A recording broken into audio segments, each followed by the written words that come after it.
नमस्कार दोस्तों, स्वागत है आप सभी का कृति भूमि न्यूज चैनल के मंच पर। दोस्तों, मैं हूं मनदीप शर्मा और इस वक्त आप लाइव तस्वीरों में पानीपत में हम लोग आपको मिलाने जा रहे हैं। वाइस चेयरमैन कांग्रेस पार्टी से हैं सुरेश मलिक जी हमारे साथ जुड़ चुके हैं। आइए सुरेश मलिक जी से बातचीत करते हैं पानीपत हल्के को लेकर और आगामी चुनाव को लेकर। और सुरेश मलिक जी, सबसे पहले तो आपका हम स्वागत करते हैं कृति भूमि न्यूज चैनल के मंच पर। थैंक यू, धन्यवाद आप। सुरेश मलिक जी, सबसे पहले हम थोड़ा सा आपसे जानना चाहेंगे कि आप वाइस चेयरमैन भी हैं कांग्रेस पार्टी में, तो आप क्या क्या सामाजिक कार्य अब तक आप करते आ रहे हैं और क्या क्या आपका रहा पार्टी में योगदान? मैं आपको पहले तो बता दूं, मैं वाइस चेयरमैन हूं जिला परिषद पानीपत में।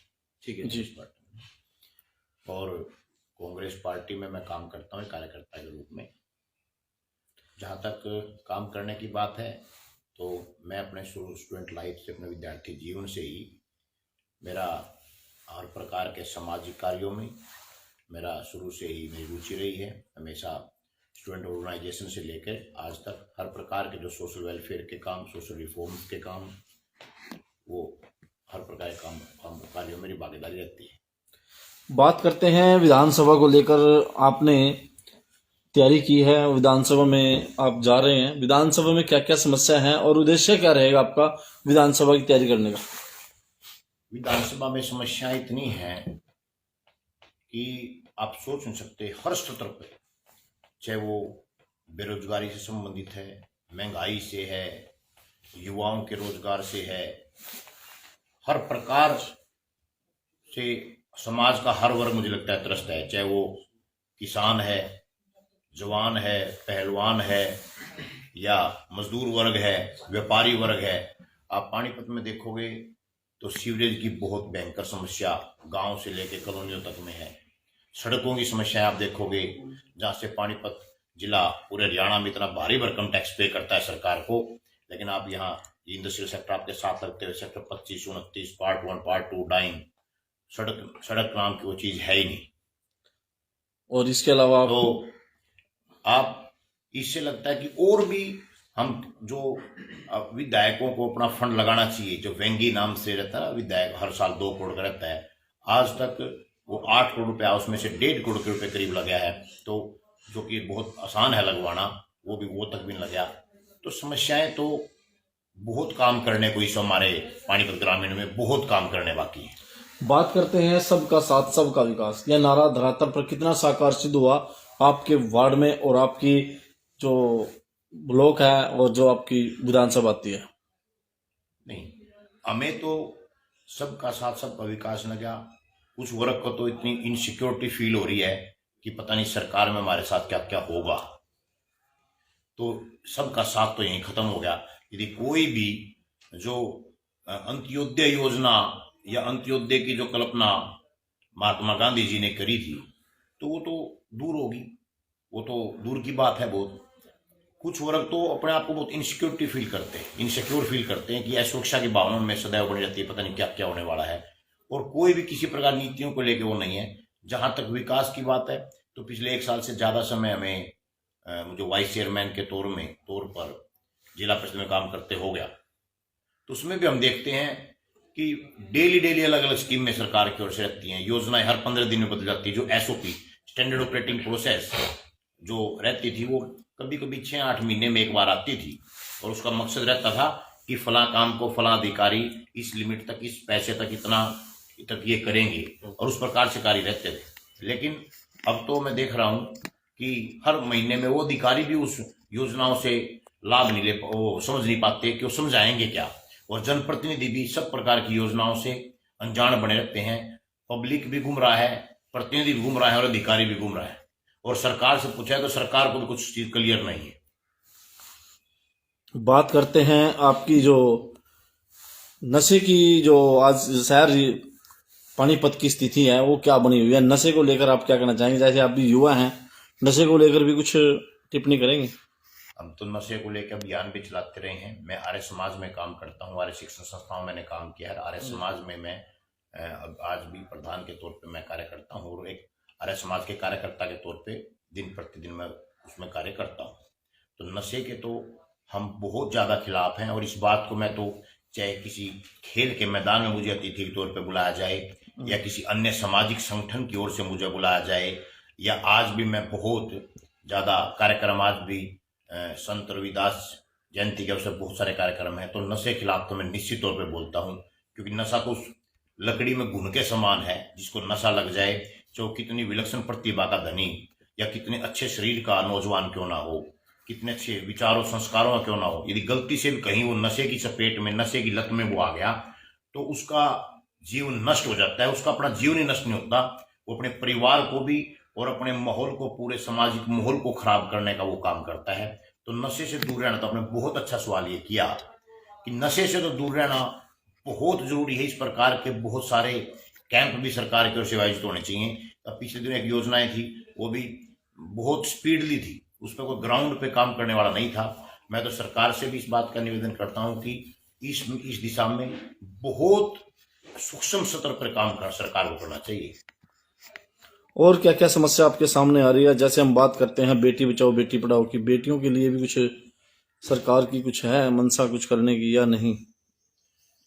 नहीं, देखो कुछ नारे होते हैं और इस सरकार का तो एक शौक आदत भी बन गई है। अभी पिछले दिनों भी प्रधानमंत्री के एक नारे को लेकर के सवाल किया तो उन्होंने कहा ये तो जुमला था। पिछले दिनों गृह मंत्री अमित शाह जी ने भी कहा था कि वो तो एक चुनावी जुमला था। तो ये जो नारे चुनाव जीतने के लगाते हैं, उस पे अमली जामा कुछ नहीं होता, उसके लिए कोई नीति, कोई कार्यक्रम कुछ नहीं बनता, खाली वो कुछ पोस्टरों पे लिखने तक सीमित रह जाता है और उसमें किसी का कोई वर्ग उससे लाभान्वित नहीं होता। वो चुनावी जुमले होते हैं और उस बात को मैं नहीं कह रहा हूं, यही खुद स्वीकार करते हैं, इनको बात करते इस पे काम नहीं हुआ जी, ये चीज थी, कहते वो चुनावी जुमला था। तो चुनावी जुमला खुद मानते हैं। तो मेरी नजर में मुझे लगता नहीं कि किसी वर्ग के लिए बहुत विशेष तौर पे सच्ची नीति और नियत के साथ वो काम किया गया है। मुझे ऐसा लगता कि वो चुनावी जुमलों के तहत ये काम करते हैं और वो कहीं चुनावी वेतरणी पार करने का काम करते हैं। अगर आपको मौका मिलता है तो आप जनता की सेवा कैसे करेंगे? मैं निश्चित तौर पर बहुत ईमानदारी के साथ, जिस प्रकार का मेरा अब तक का जीवन रहा है, मैं बड़ी ईमानदारी के साथ समाज के हर वर्ग के लिए मैं काम करूंगा। विशेष तौर पे जो समाज में बेरोजगारी फैली हुई है, इसके लिए हम रोजगार के साधन उपलब्ध कराएंगे। जो शिक्षा का बहुत ज्यादा प्रचार प्रसार करके शिक्षा हर घर तक और हर बच्चे तक की पहुंचानी है। और स्वास्थ्य को लेकर के मुझे बड़ा दुख जब लगता है, हम जब गांव में, कॉलोनियों में, कच्ची कॉलोनी जब घूमते हैं तो देश में विकास के नाम पर करोड़ों अरबों रुपए लगाए जाते हैं।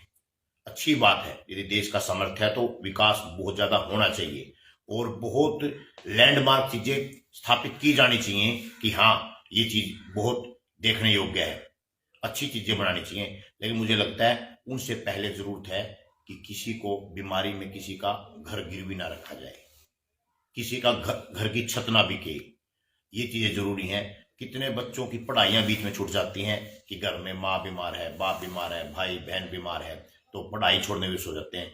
देश को सबसे पहले मौलिक जो मूलभूत सुविधाओं की जरूरत है वो पहले पूरी होनी चाहिए, ताकि उसके एवज में स्वास्थ्य के आड़ में उसका किसी प्रकार का कोई जो जीवन चल रहा है उसमें किसी प्रकार की डिस्टर्बेंस पैदा ना हो।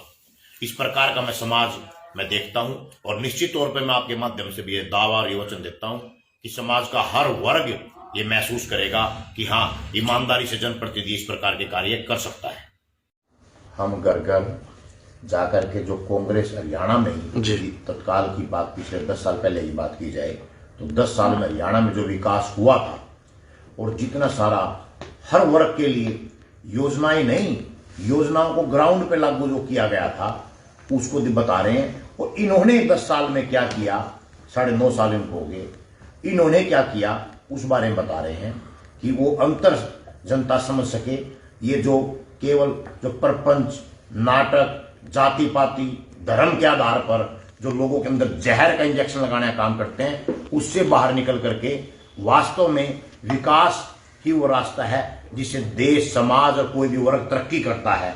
हम वो अंतर बता रहे हैं कि इस अंतर के माध्यम से ऐसे ऐसे ये समाज और ये हरियाणा विकास करेगा। जो हरियाणा नंबर 1 पूरे भारत में होता था, आज हरियाणा की क्या स्थिति है, ये केवल कर्ज के बाहर से इसको दबा दिया गया और हवाई होटल सब इन बातों में उलझा करके रख दिया गया। ये अंतर हम घर घर जाकर के हर वर्ग को समझा रहे हैं। और मेरी आपके चैनल के माध्यम से भी ये है कि कांग्रेस का राज आएगा। मैं पूरा ये दावा और ये वचन करता हूं कि हर वर्ग देखना सुखी होगा। क्योंकि वो लोग हरियाणा से बिलोंग करने वाले लोग हैं, हरियाणा के हर वर्ग को दिल से चाहने वाले लोग हैं, वो निश्चित तौर पर हरियाणा की तरक्की करेंगे। कांग्रेस सरकार आने पर जनता को क्या क्या कुछ फैसिलिटीज होंगी, कुछ जानना चाहेंगे, क्या क्या कुछ खास चीजें जो जनता को मिलेंगी? वही तो हम घर घर जाके बता रहे हैं ना कि जैसे कि हम बात करते हैं बुढ़ापा पेंशन कितनी होगी, बिजली का बिल कितना माफ होगा, कि कितनी यूनिट फ्री होगी, वो एजेंडा क्या है आपका? वो तो 300 आपने पढ़ा भी होगा जी। पूरा फिक्स हर कहीं लगा हुआ है। 300 यूनिट बिजली का भी है, बुढ़ापा पेंशन 6,000 रुपए का है। मैं कह रहा हूं इससे भी कहीं ज्यादा, ये तो कोई अकेले मोटे तौर पर किसानों के लिए क्या, किसानों के लिए देखो ना, कांग्रेस सरकार में सारे जो असली चीज थी, कॉलेज ग्रामीण परिवेश में भी जाके, ग्रामीणांचल में आप जाओ, बड़े बड़े डिग्री कॉलेज खोले गए। ये किसानों के लिए क्या होगा? किसानों के लिए नहीं, आप देखो ना, जैसे आज किसान सड़कों पर हैं, सभी पार्टियां दावा करती हैं, वादे करती हैं बड़े बड़े कि एमएसपी लागू करेंगे, किसान को उसकी स्वामीनाथन रिपोर्ट लागू करेंगे, उसकी जो इनकम होगी दोगुनी होगी। कैसे होगी? सभी पार्टियां वादे करती हैं। आपकी पार्टी का एजेंडा क्या रहेगा किसानों के लिए? मैं तो कहता हूँ आप प्रेस और मीडिया से हो जी, आपको ये पूरा अतीत में आप थोड़ा सा भी झांकोगे, कहते हैं अतीत के झरोखे में थोड़ा सा भी आप नजर दौड़ाओगे, तो ये कहा करते थे स्वामीनाथन आयोग की रिपोर्ट पहली कलम से लागू करने का दावा यदि देश में किसी ने किया था तो वो भाजपा सरकार थी। 10 साल होने को हैं, तो क्या वो क्यों नहीं हुआ, किस कारण से नहीं हुआ? स्वामीनाथन जी का जिस बात का बार बार सहारा लेकर थे, उसकी रिपोर्ट को लागू करने के लिए दिल्ली की सड़कों पर इन्होंने अर्धनग्न होकर के प्रदर्शन करे थे, संसद को महीने महीने ठप कराया था। और आज के हालात क्या है? ऐसे ऐसे नियम बना दिए जा रहे हैं, ऐसी फिल्में बना करके ना समाज की मानसिकता बदलने का काम कर रहे हैं कि जिससे धरना प्रदर्शन आंदोलन कोई कर ही ना सके। उसको समाज के कितने उसके दुष्प्रभाव उस पर पड़ते हैं धरना धरने के। जो लोकतंत्र का जो मूल आत्मा थी, लोकतंत्र की जो ताकत थी कि मैं अपनी बात को व्यक्त कर सकूं, मैं आपके विरोध में हूं, चाहे मैं किसी के विरोध में हूं, मैं अपनी बात को, वो किसी के खिलाफ क्यों ना जाती हो, मैं अकेला ही क्यों ना हूं, मैं अपनी बात को, अपने विचारों को प्रकटीकरण कर सकूं, उसको स्वतंत्र रूप से रख सकूं, इस बात का अधिकार मेरे को, उस अधिकारों को ही कुचला जा रहा है। अब किसानों के साथ जो आपने बात उठाई, किसानों के साथ क्या हो रहा है? ऐसे लगता है जैसे भारत पाकिस्तान का बॉर्डर बना दिया गया हो। क्या ये किसान इस देश की रीढ़ की हड्डी है? इस बात को उनको समझना होगा। भाई, दुनिया में 2 व्यवस्थाएं चलती हैं, एक समाजवाद और एक पूंजीवाद। ये भारत देश समाजवाद पे चलता रहा है। इन्होंने पिछले 10 साल से पूंजीवाद पे इस देश को चला दिया।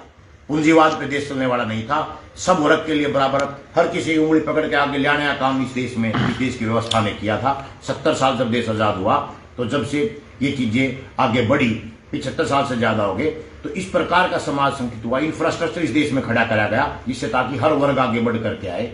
लेकिन अब केवल मुझे लगता है 2 नेता और 2 पूंजीपति इस देश को चलाने का काम कर रहे हैं। बात करते हैं हम किसानों की। जो किसानों का जो धरना है, उनको अपनी उनकी मांगे जो हैं दिल्ली जाने की हैं, दिल्ली जाकर अपनी मांगे रखेंगे, प्रधानमंत्री से मिलना चाहते हैं, प्रधानमंत्री नहीं मिलना चाहते, इस बारे में आपकी राय क्या है? नहीं, प्रधानमंत्री जी ने तो पहले भी 1 साल से ज्यादा तक बैठे रहे थे, कभी कोई बात उस पर एक भी टीका टिप्पणी करने का काम किया ही नहीं। जैसे ऐसे महसूस कराया जैसे प्रधानमंत्री जी को पता ही ना हो कि देश में कोई किसान आंदोलन भी कोई चीज है।